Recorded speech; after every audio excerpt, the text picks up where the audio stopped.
हम लोग question number 26 किए थे। तो 26 में दो क्वेश्चन है, एक क्वेश्चन के साथ और में दिया हुआ था। तो और वाला क्वेश्चन हम लोग देखते हैं। और वाला जो क्वेश्चन है उसमें है कि in triangle A B C, ये हमारा ट्राइंगल है ए बी सी, पी और क्यू जो है वो पॉइंट है ए बी और ए सी का। पी जो पॉइंट है वो ए बी पार्ट का पॉइंट है और Q जो पॉइंट है वो AC वाला पार्ट का है respectively, such that PQ is parallel. PQ जो है वो पैरेलल है BC का, PQ पैरेलल है BC का, PQ पैरेलल है BC का। Prove that the median AD, ये जो AD है वो पूरा ट्रायंगल ABC का मीडियन है। और हम लोग को ये प्रूव करना है कि prove that median AD drawn from A, अगर जब इसको ए से ड्रॉ किया गया था तो बोलता है on bisect BC PQ, bisect PQ, वो PQ को भी बाइसेक्ट किया है। मतलब हम लोग को यहाँ सीधा मतलब ये है कि प्रूव ये करना है कि जो PR होगा वो RQ के बराबर होगा। यानी हम लोग को मालूम है कि ABC के लिए तो AD मीडियन था जो कि ये पार्ट इस पार्ट के बराबर है, लेकिन हम लोग को ये बताना है कि ये जो पार्ट होगा P से R और R से Q ये भी इक्वल होगा, यही प्रूव करना है। तो हमने गिवन में लिखा, जो चीज इंफॉर्मेशन यहाँ दिया हुआ था वही इंफॉर्मेशन को गिवन में लिखते हैं। कैसे? तो ABC ट्रायंगल है, PRQ आपका पॉइंट्स है, साइड्स AB और AC का, PQ जो है वो पैरेलल है BC का। मतलब शॉर्ट में इस नॉलेज को यहाँ पे पुट किए हैं। AD जो है वो मीडियन है ट्रायंगल ABC का। और प्रूफ क्या करना है कि जो AD जो है वो बाइसेक्ट किया है PQ को, यानी PR इक्वल टू RQ, ये हमको दिखाना है। तो यहां तक जो बातें हैं वो हमारा क्वेश्चन का ही चीजें हैं, उसको बस हम शॉर्ट में लिख दिए हैं कि क्या हमारा गिवन है और हमको क्या प्रूफ करना है। अब जो टोटल वर्क करना है प्रूफ में वो हम लोग देखते हैं। तो सबसे पहले हम लोग देखेंगे ये कि जो ट्रायंगल ABC है, ट्रायंगल ABC, तो ट्रायंगल ABC का अगर बात करते हैं तो उसमें से PQ और जो BC वो पैरेलल है। PQ पैरेलल है किसका? PQ जो है वो पैरेलल है BC का। तो हम लोग अगर यहां यूज कर लेते हैं using Thales theorem, Thales theorem, Thales theorem use करते थे हम ऐसे लिख सकते हैं कि AP बाई PQ मतलब PB, या फिर ऐसे भी लिख सकते हैं कि AP बाई AB, तो AP by AB equal to AQ by AC, AQ by AC। ये भी थेल्स थ्योरम का ही है, लेकिन थेल्स थ्योरम में हम लोग ऐसे प्रूव किए थे कि AP बाई PB और AQ बाई QC, ये भी था। और ये भी था कि AQ बाई पूरा AC, ऐसे भी था। तो इसी को हम यूज कर लिए यहाँ पे इक्वेशन, इसको हम फर्स्ट नाम दे देते हैं। अब हम लोग आते हैं, ये दो ट्रायंगल है, जो एक छोटा ट्रायंगल APR है और एक बड़ा सा ट्रायंगल APD है, इसमें आते हैं। तो in triangle APR and triangle ABD में अगर इन ट्रायंगल्स में हम लोग देखें तो पता चलेगा कि इस छोटा वाला ट्रायंगल का ये एंगल, यानी कि एंगल PAR इक्वल टू बड़ा सा ट्रायंगल का भी एंगल यही है BAD, एंगल BAD जो कि कॉमन है। ठीक है। दूसरा, हम लोग को पहले से मालूम है कि ये जो लाइन है इस लाइन का तो पैरेलल है, यानी इस ट्रायंगल का यहाँ का एंगल और इस ट्रायंगल का यहाँ का एंगल दोनों आपस में इक्वल होगा बाई कोरस्पॉन्डिंग। तो हम कह सकते हैं कि angle APR equal to angle ABD B D corresponding से। तो हम एंगल के हेल्प से ये कह सकते हैं कि ये ट्रायंगल और ये ट्रायंगल दोनों आपस में क्या होगा, सिमिलर होगा। तो हम कहेंगे ए सिमिलरिटी रूल से triangle A P R similar होगा ट्रायंगल ए बी डी का। और हम लोग जानते हैं कि जब कभी भी दो ट्रायंगल आपस में सिमिलर होता है तो बाय डेफिनेशन सिमिलर का डेफिनेशन से बाय डेफिनेशन हम ये कह सकते हैं कि इसका हर एक साइड्स का और इसके हर एक साइड्स का रेशियो जो होता है इक्वल होता है। तो अगर हम इस ट्रायंगल, छोटा सा ट्रायंगल के एपी लेते हैं तो बड़ा सा ट्रायंगल को हमको एबी लेना होगा। अगर हम छोटा सा ट्रायंगल का पी आर लेते हैं तो बड़ा सा ट्रायंगल का बी डी लेना होगा। इसको इक्वेशन सेकेंड मान लेते हैं।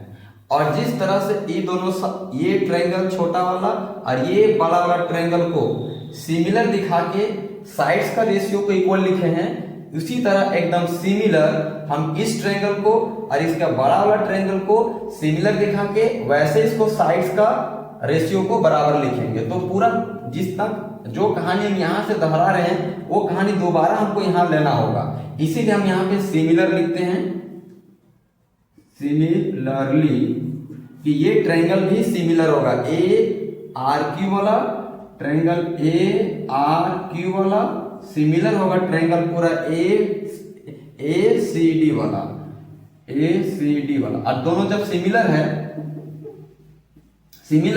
तो बाय सिमिलर का डेफिनेशन से ऐसा कह सकते हैं कि इसका ए क्यू बाय इसका क्यू सी मतलब पूरा ए सी इक्वल होगा इसका आर क्यू और इसका डी सी का। यहां तक हम लोग सिमिलरिटी का यूज करके पहुंचे हैं। इसको हम लोग अगर आगे बढ़ाएं तो ये पता चलेगा कि जो ए क्यू और ए सी जो है, देखिए ए क्यू ए सी किसके बराबर है, तो A P by P B के बराबर है। तो हम लोग को यहाँ पे फाइनल ये पहुंचना है कि हमको पी आर को क्यू आर के बराबर दिखाना है, पी आर को क्यू आर के बराबर दिखाना है। तो ऐसा करते हैं कि इसके जगह पे ए क्यू और ए सी जो है, ए क्यू और ए सी वो अपने आप में किसके बराबर है, तो A P by A B के बराबर है। और ये आर क्यू और डी सी अपन जगह में यहां हम लिख देंगे कि 1 का यूज हम यहाँ पे किए हैं। अब इक्वेशन जो 2 है और ये जो इक्वेशन तैयार हुआ है इसको नाम देते हैं थर्ड, और 1 सेकेंड और थर्ड को देखें तो पता चलेगा कि इसका LHS इक्वल है, इसका RHS को हम इक्वल लिख सकते हैं। तो जब दो इक्वेशन का LHS आपस में इक्वल होता है तो उसका RHS भी आपस में इक्वल होता है। तो हम ऐसे लिखेंगे कि इसका RHS पार्ट इसका RHS पार्ट भी दोनों इक्वल होगा। फ्रॉम इक्वेशन सेकेंड और थर्ड से कि P R by B D equal to इसका हो जाएगा R Q by D C. यहां तक तो बात समझ में आता है।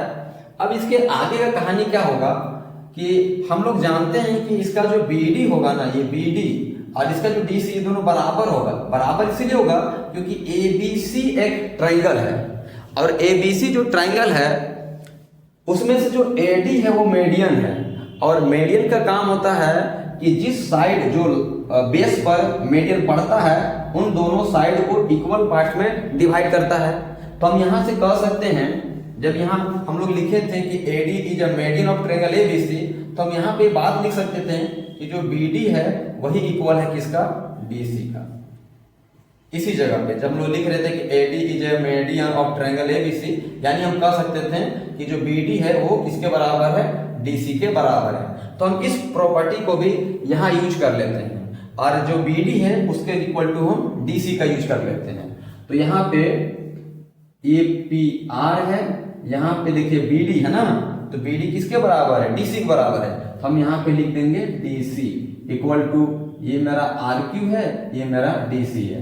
अब DC से DC कैंसिल हो जाएगा, क्योंकि जैसे डिवाइड से मल्टीप्लाई में जाएगा तो कट जाएगा, तो DC से DC कैंसिल होगा और हमारे पास बच जाएगा PR equal to RQ।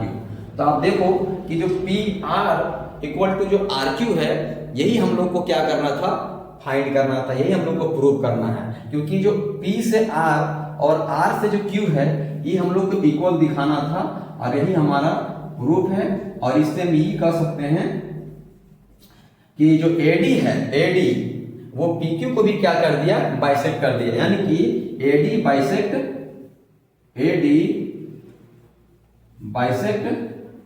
PQ, ये भी हम कह सकते हैं, क्योंकि इसी का ये मीनिंग है भाई कि AD जो है वो PQ को बाइसेक्ट किया है, AD जो है वो PQ को बाइसेक्ट किया है, इसका मतलब PR से लेके RQ का जो लेंथ होगा वो दोनों आपस में बराबर होगा।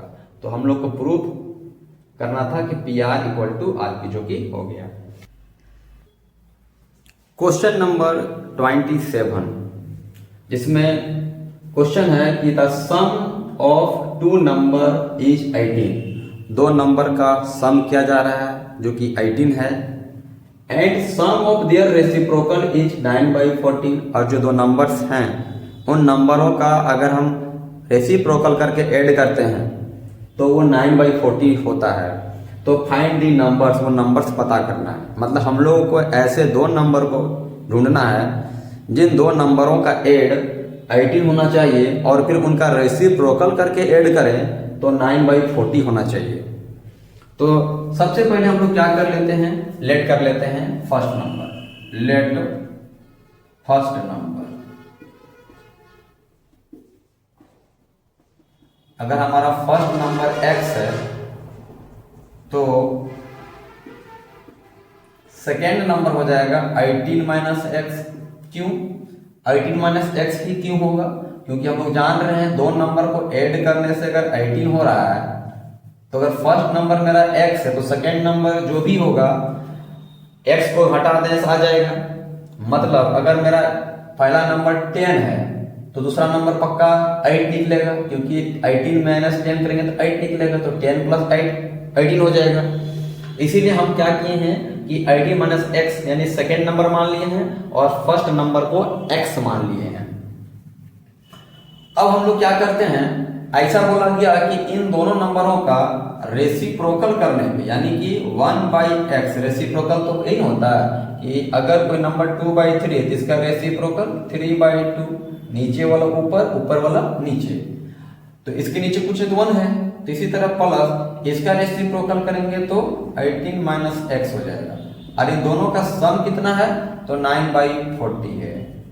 तो इसको हम लोग सॉल्व करेंगे, x का वैल्यू फाइंड करेंगे, x का जो वैल्यू आएगा उसको इन दो जगहों पे रख देंगे तो फर्स्ट नंबर और सेकंड नंबर हमको मिल जाएगा।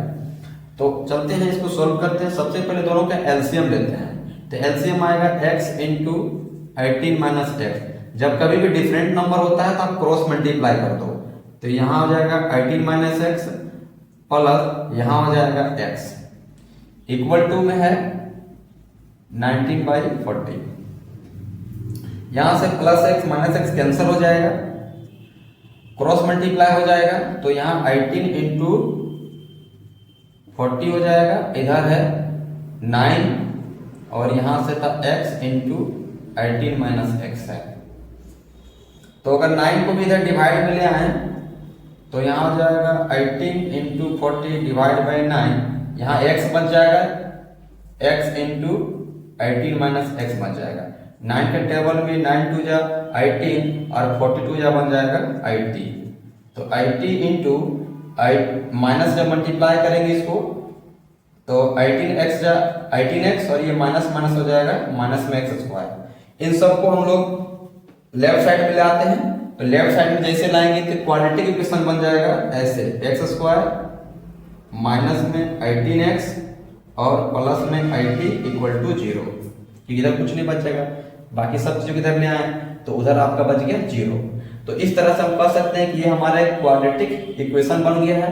तो क्वाड्रेटिक इक्वेशन को सोल्व करने के लिए हम लोग फैक्टराइजेशन मेथड भी यूज कर सकते हैं, या तो हम लोग क्वाड्रेटिक फॉर्मूला का हेल्प से भी रूट्स फाइंड कर सकते हैं, एक्स का वैल्यू को फाइंड कर सकते हैं। तो एक बार ट्राई करते हैं हम लोग इसको फैक्टराइजेशन में कि लास्ट में IT है और यहाँ तो कुछ नहीं 1 है, तो IT को ऐसा तोड़ते हैं जिससे हमको ये मिल जाए कि बीच में जो मिडिल टर्म है 18 वो मिल जाए। तो 2 का टेबल में ये 40, 2 का टेबल में 20, फिर 2 का टेबल में 10। तो अगर हम लोग तोड़ देते हैं 8 और 10 में, क्योंकि 8 10 या 80 में होता है तो ये मिल जाएगा। तो इसको हम लोग कैसे लिखेंगे, इस तरह से कि x स्क्वायर प्लस माइनस में लिखना होगा, माइनस में 10 और माइनस में, इसे माइनस में 10x और माइनस में 8x, तभी तो दोनों को ऐड करने से माइनस में 18x मिलेगा और लास्ट में है प्लस में 80 इक्वल टू 0। अब हम लोग यहां से क्या कर लेते हैं, कॉमन कर लेते हैं x को, तो x माइनस 10 मिलेगा इन दोनों से, और यहां से माइनस में 8 कॉमन कर लेते हैं तो x माइनस 10 बन जाएगा, क्योंकि 80 आ जाता है 10 बार में। तो अब यहाँ पूरा x माइनस 10 और यहाँ से x माइनस 10 को कॉमन कर लेते हैं, तो यहाँ से हो जाएगा x माइनस 10, तो यहाँ से बचेगा x और इस टर्म से बचेगा माइनस में 8 बराबर 0। अब दोनों को हम यहाँ से अलग कर लेते हैं, तो हो जाएगा x माइनस 10 इक्वल टू 0 और x माइनस 8 इक्वल टू 0। तो यहाँ से मिलेगा x बराबर 10 और यहाँ से मिलेगा x बराबर 8। अगर हम इसको फर्स्ट नंबर मानते हैं, यहाँ पुट करते हैं, तो अगर फर्स्ट नंबर हमारा x और x का वैल्यू हम इसको मान के लेते हैं 10, तो मेरा जो सेकेंड नंबर मिलेगा वो मिल जाएगा 18 माइनस x, 18 माइनस x, और 18 माइनस x का मतलब 18 माइनस 10 यानी कि 8। यानी अगर फर्स्ट नंबर 10 होगा तो सेकेंड नंबर 8 होगा। या फिर ऐसा भी हो सकता है कि अगर हमारा फर्स्ट नंबर ये वाला है x, मतलब कि अगर 8 आएगा तो हमारा सेकेंड नंबर जो कि 18 माइनस x था, अब वो बन जाएगा 18 माइनस 8 और निकल जाएगा 10, यानी या तो 8 या तो 10। अगर फर्स्ट नंबर 10 है तो सेकेंड नंबर 8 मिलेगा, अगर फर्स्ट नंबर 8 है तो सेकेंड नंबर 10 मिलेगा। एक बार हम इसको पुट करके बनाए हैं, एक बार हम इसको पुट करके बनाए हैं। x को जब हम इन दोनों में पुट कर दिए, इन दोनों में, तो ये दोनों मिला, मतलब कि फर्स्ट नंबर सेकेंड नंबर। और जब x को 8 समझ के पुट किए हैं, मतलब x इक्वल टू 8 को पुट किए, तब हमको फर्स्ट नंबर 8 और सेकेंड नंबर 10 मिला। तो इस तरह से हम लोग अब यहाँ से चेक भी कर सकते हैं कि आप देखो यहाँ पे बोला गया था कि फर्स्ट नंबर और सेकेंड नंबर यानी द सम ऑफ 2 नंबर, जब 2 नंबर को ऐड करेंगे तो 18 मिलेगा। तो आप ऐड करके देख सकते हो कि 10 प्लस 8 18 हो रहा है, और 8 प्लस 10 में भी हमको 18 मिलेगा। तो इस तरह से हम लोग को ये क्लियर पता भी चल गया कि हमारा जो आंसर है वो सही है, कि दो हम लोग नंबर को ऐड करने से 18 आ रहा है। क्वेश्चन नंबर जो 28 है, ये हम लोग का क्वाड्रेटिक पॉलिनोमियल का क्वेश्चन है, जिसमें से कहा गया है कि alpha and beta are the roots of a polynomial this. इस पॉलिनोमियल का रूट्स है अल्फा और बीटा। देन फॉर्म है क्वाड्रेटिक पॉलिनोमियल। हमको एक और क्वाड्रेटिक पॉलिनोमियल तैयार करना है हुज जीरो, जिसका जीरो अल्फा स्क्वायर और बीटा स्क्वायर है। अल्फा स्क्वायर अपने आप में एक समझिए कि रूट्स है, और बीटा स्क्वायर अपने आप में एक रूट्स है। ये दो रूट्स हैं, और इन रूट्स के हेल्प से हमको एक और क्वाड्रेटिक पॉलिनोमियल तैयार करना है। तो सबसे पहले हम लोग क्या करेंगे कि इस क्वेश्चन जो कि दिया हुआ है, जो पॉलिनोमियल दिया हुआ है हमारा 6x square minus 5x plus 1, इसका अगर हम लोग सम ऑफ जीरोज निकालें यानी अल्फा प्लस बीटा फाइंड करें, तो सम ऑफ जीरोज का फॉर्मूला होता है माइनस में b बाई a। यहाँ माइनस b कहने का मतलब हुआ कि x का कोफिशिएंट, तो माइनस माइनस हो जाएगा प्लस, और a कहने का मतलब x स्क्वायर का कोफिशिएंट 6, यानी अल्फा प्लस बीटा का वैल्यू निकला 5/6।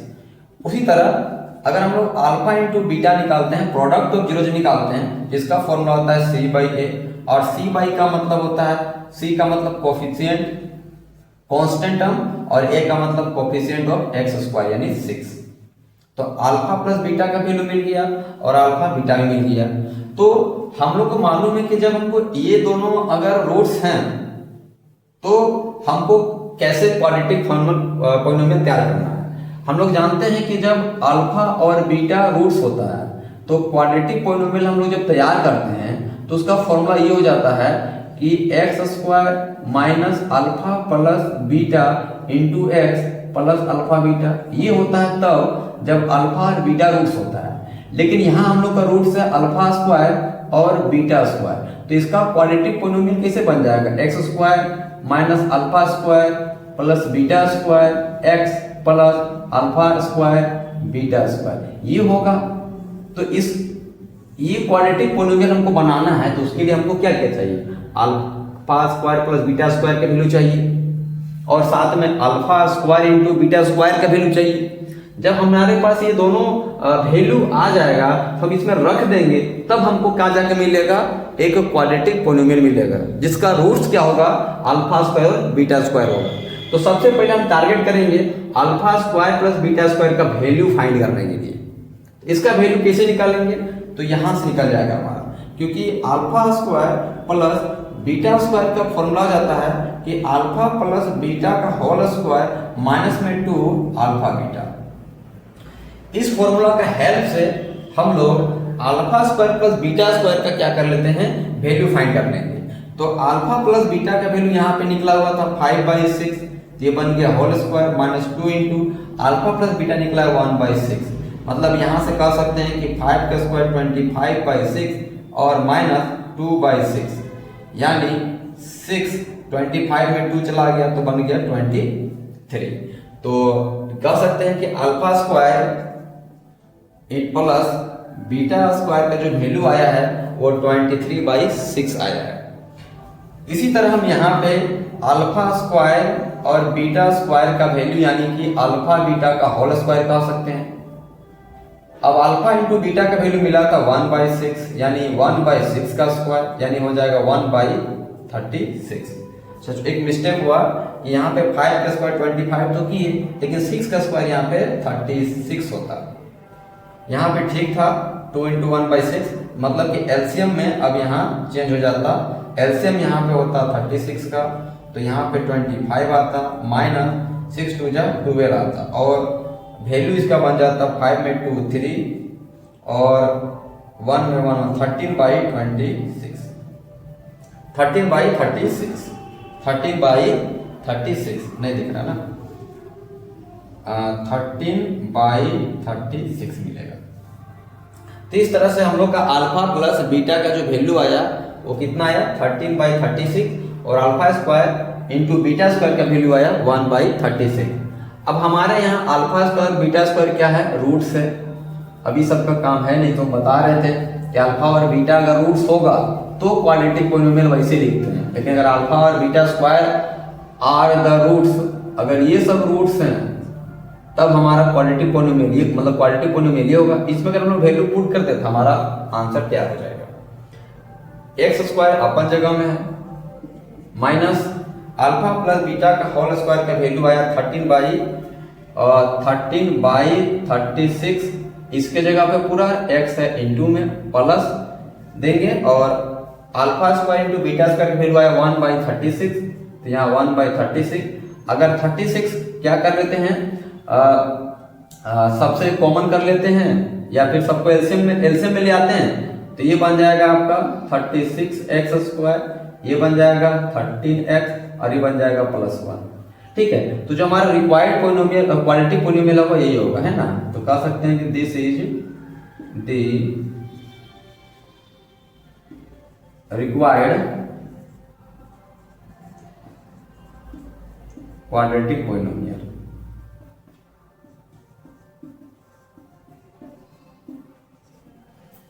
तो ये 20 नंबर जो क्वेश्चन था उसका सॉल्यूशन हुआ।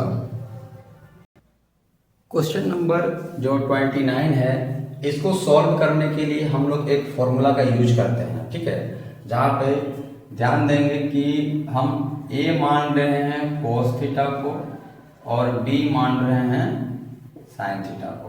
और हम लोग जानते हैं कि अगर a प्लस बी का होल स्क्वायर हो और फिर प्लस और a माइनस बी का होल स्क्वायर हो, तो इसको अगर हम लोग सोल्व करेंगे तो हम लोग जानते हैं कि a प्लस बी का होल स्क्वायर का वैल्यू होगा a square plus 2ab plus b square, और a माइनस बी का होल स्क्वायर का वैल्यू होता है a square minus 2ab plus b square. यहाँ ये देखने को मिलता है कि प्लस वाला से प्लस कट जाएगा, और फाइनली यहाँ से a वाला 2 मिलता है यानी 2a स्क्वायर, और यहाँ से मिलता है 2b स्क्वायर, यानी कह सकते हैं 2 इंटू ए स्क्वायर प्लस बी स्क्वायर। यानी किसका फॉर्मूला हुआ, तो कह सकते हैं कि a प्लस बी का होल स्क्वायर और a माइनस बी का होल स्क्वायर का ये फॉर्मूला है।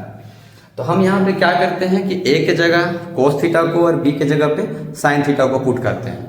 तो a का जो वैल्यू है वो हमारा कोस थीटा है, तो यहाँ हो जाएगा अंदर में cos theta plus sine theta का होल स्क्वायर, फिर यहाँ हो जाएगा cos theta minus sine theta का whole square equal to 2 into अंदर में हो जाएगा यहाँ a के जगह कोस था तो ये बन जाएगा कोस स्क्वायर थीटा प्लस यहाँ बन जाएगा sign square theta.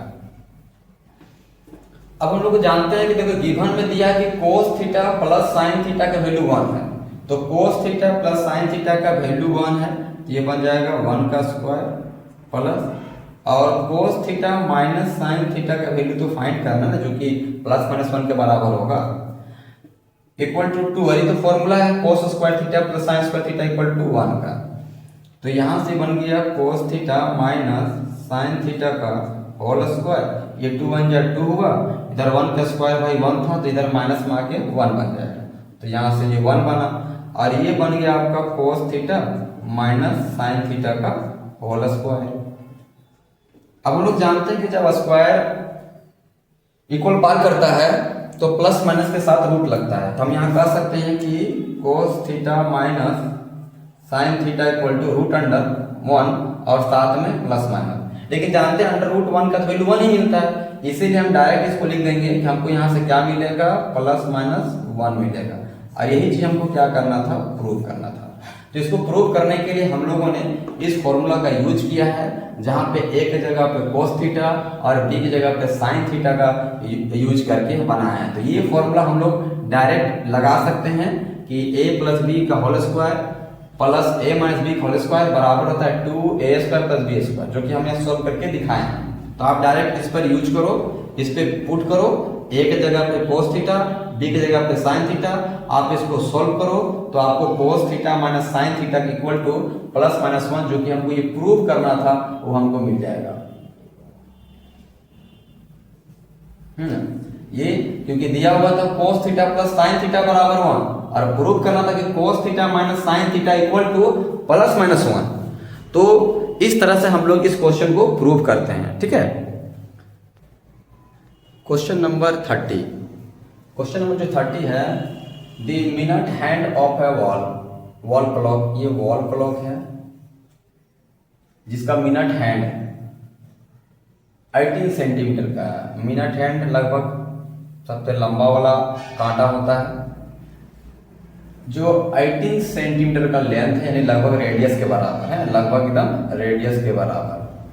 Find the area of the face of the clock describe by minute 30 minute hand 30 minute 35 minute, यानी कि कांटा जो है वो 30 और लगभग 35 मिनट, मतलब यहाँ से वो स्वीप करते हुए 35 मिनट में यहाँ पहुँच जाता है, 30 मिनट में यहाँ, 35 मिनट में यहाँ।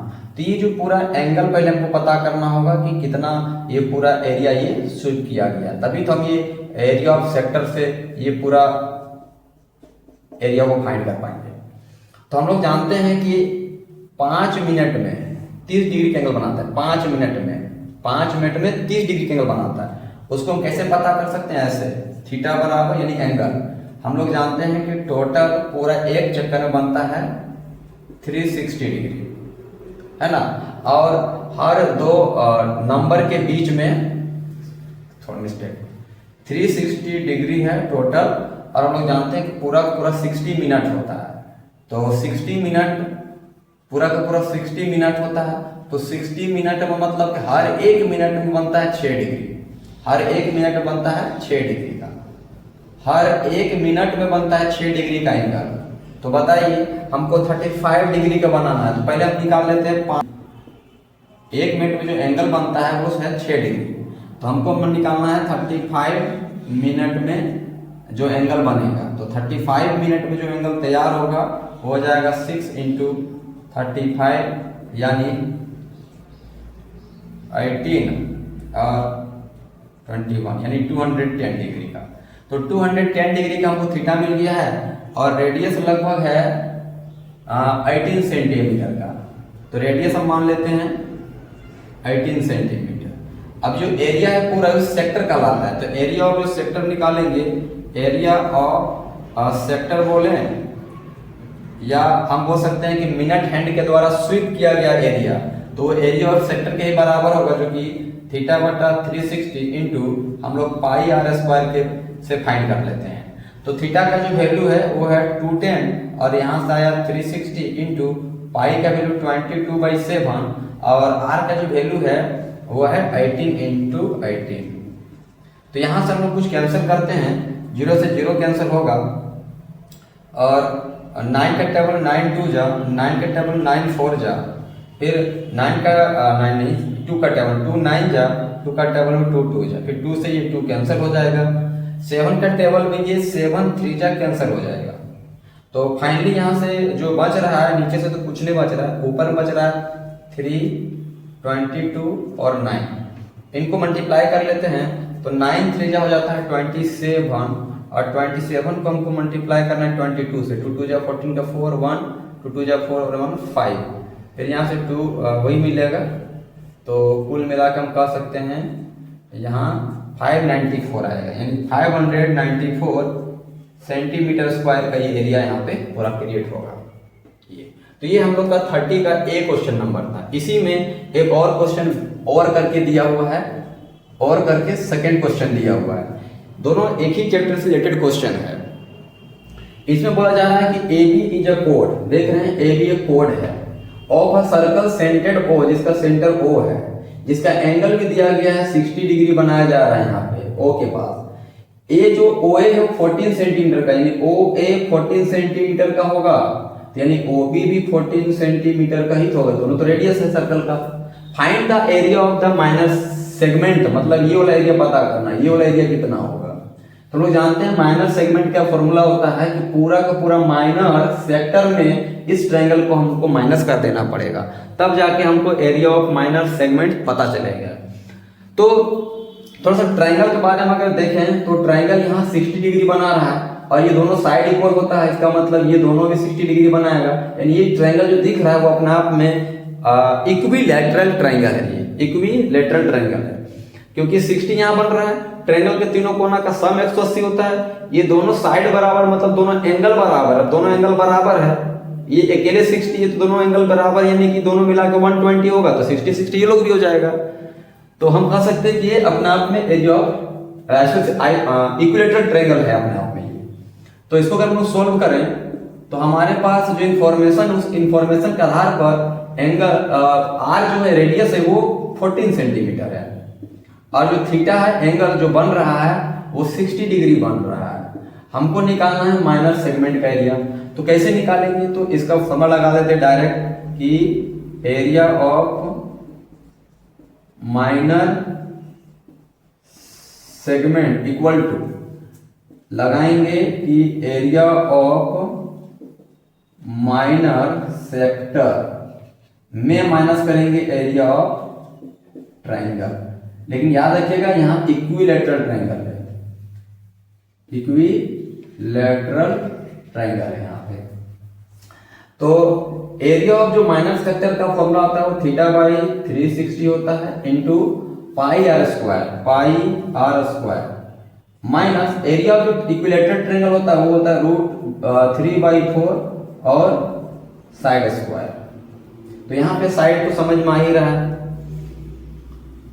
साइड समझ में आ ही रहा है कि हम लोग का कितना दिया हुआ है 14 सेंटीमीटर दिया है। अगर हम इस फॉर्मूला का यूज ना करें, अगर मान लीजिए हम ट्रायंगल नहीं जानते हो कि आइसोसेलेस ट्रायंगल है कि इक्विलैटरल ट्रायंगल है, कोई भी ट्रायंगल होता, तो यहाँ हम सीधे लगा सकते थे formula 1/2 sin theta into r square, उससे हम लोग डायरेक्ट निकल जाता है area of triangle.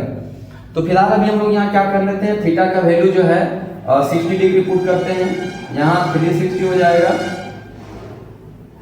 Into pi का वैल्यू 22/7 रखते हैं, आर का जो वैल्यू दिया हुआ है वो 14 इंटू 14 होगा, 14 इंटू 14 माइनस √3/4 है, साइड का 14 इंटू 14 होगा, 14 का स्क्वायर हो जाएगा साइड का स्क्वायर, तो यहां से कैंसिल होगा, ये 6 बार में, ये 2 का टेबल में 3 बार में, तो 2 का टेबल में ये 11 बार में, ये 7 का टेबल में 2 बार में, यहाँ 2 का टेबल में 2 2 जा 4, 2 7 जा 14।